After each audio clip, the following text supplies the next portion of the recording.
நம்பிக்கை கொண்டவர்களே, நீங்கள் நிராகரிப்பவர்களுக்கு கீழ்ப்படிந்தால் அவர்கள் உங்களை உங்கள் குதிகால்களின் மீது திருப்பி விடுவார்கள். மேலும் நீங்கள் நஷ்டவாளிகளாகி விடுவீர்கள்.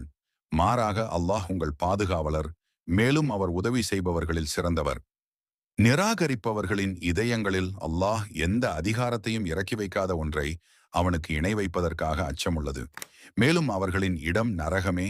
மேலும் அக்கிரமக்காரர்களின் தங்குமிடம் மிகவும் கெட்டது. நீங்கள் அவர்களை கொன்றபோது அல்லாஹ் தனது அனுமதியால் உங்களுக்கு அளித்த வாக்குறுதியை நிச்சயமாக நிறைவேற்றினான். நீங்கள் விரும்புவதை அவன் உங்களுக்கு காட்டிய பிறகு நீங்கள் தடுமாறி விஷயத்தில் கருத்து வேறுபாடு கொண்டு கீழ்ப்படியாவிட்டால், உங்களில் சிலர் இந்த உலகத்தையும் சிலர் மறுமையையும் விரும்புகிறார்கள். பின்னர் உங்களை சோதிக்க அவர்களிடமிருந்து உங்களை திருப்பி விட்டார். மேலும் அவர் ஏற்கனவே உங்களை மன்னித்து விட்டார். மேலும் அல்லாஹ் நம்பிக்கையாளர்களிடம் அருள் நிறைந்தவன். நீங்கள் மேலே ஏறிச் சென்று யாரையும் கவனிக்காமல் இருந்தபோது நீங்கள் அனுபவித்ததற்கு கூலியாக இழப்பை பற்றி நீங்கள் துக்கப்படக்கூடாது. நீங்கள் தவறவிட்டவை உங்களுக்கு என்ன நேர்ந்தாலும் நீங்கள் செய்வதை கடவுள் நன்கறிந்தவர்.